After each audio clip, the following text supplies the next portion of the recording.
ہم نے بڑا ریلیکس ہو گئے تھے سب کہ جنگ ختم ہو گئی ہے، مذاکرات ہو گئے ہیں، آخری وقت پھر لاسٹ ٹائم بھی پھر لگا کہ سیکنڈ راؤنڈ شروع ہو گیا. لیکن یہ جو ٹرمپ صاحب کی دھمکیاں ہیں، اور خاص طور پہ تازہ تر ان کے ایران ہوش کے ناخن لے، اس کی معیشت تباہ ہو گئی ہے، وہ ہم سے کہہ رہا ہے کہ آؤ ہمیں بچاؤ. کس حد تک اس پر اعتبار کیا جائے قصوری صاحب؟ دیکھیے، بات اعتبار کا نہیں ہے، دیکھنا ہے گراؤنڈ ریالٹی کیا ہے.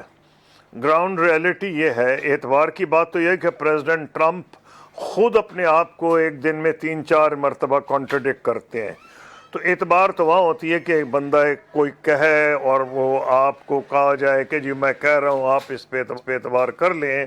لیکن جب وہ خود ہی 4-5 دفعہ دن میں کانٹرڈکٹ کریں گے تو مقصد ان کا اعتبار کریٹ کرنا نہیں ہوتا. ان کے خیال میں جو ان کی اپنی پالیسی ابھی تک رہی ہے آرٹ آف دا ڈیل میں، جس میں پتا ہے وہ سمجھتے ہیں دبا لیں گے. اور جو نیو یارک کی ریئل اسٹیٹ کی مارکیٹ ہے، ہو سکتا ہے اس میں ہو سکتا نہیں، ان کو تو بڑی کامیابی حاصل ہوئی ہے اگر یہی ان کی پالیسی تھی. لیکن میں نے جو ڈپلومیسی دیکھی ہے، اور میں نے انڈیا پاکستان کئی جنگیں ہو چکی ہیں کشمیر کے اوپر، 3 سال جو نیگوشیشنز ہوئی تھیں، ہم نے چڑی کو بھی بھنک نہیں پڑنے دی تھی. صرف میں اتنا بولتا تھا جتنا میں کانفیڈنس لوگوں کا بحال رکھنا چاہتا تھا. اور ہماری جنگیں ہو چکی تھی کشمیر کے اوپر، ایک نہیں کئی. اور ہم نے یہ فیصلہ کیا تھا کہ اگر کوئی بولے گا تو کوئی ایسی چیز نہیں کہے گا یا کرے گا جس سے دوسری سائیڈ امبیرس ہو جائے. یعنی انڈیا ایسی کوئی چیز نہیں کہتا تھا ہمارے دور میں جس سے پاکستان گورنمنٹ امبیرس ہو یا ہماری وکٹری نظر آئے ان کی.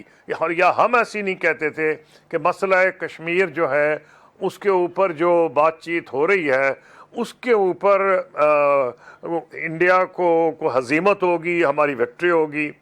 تو اس کا واضح بیان ثبوت یہ ہے کہ جب میں نے کتاب لکھی تھی تو اس کی جو انوگریشن تھی، جو اس کی سیریمنی تھی کراچی میں اور دلی میں ریسپیکٹیولی، یہاں وہاں منموہن سنگھ، یہاں پریزیڈنٹ مشرف، تو تب تھی کہ ہر چیز اس میں سچی لکھی تھی اور ہر ایک کو اعتبار تھا کہ جو ڈائلاگ ہوا ہے اس کو کریکٹلی ریفلیکٹ کیا گیا ہے.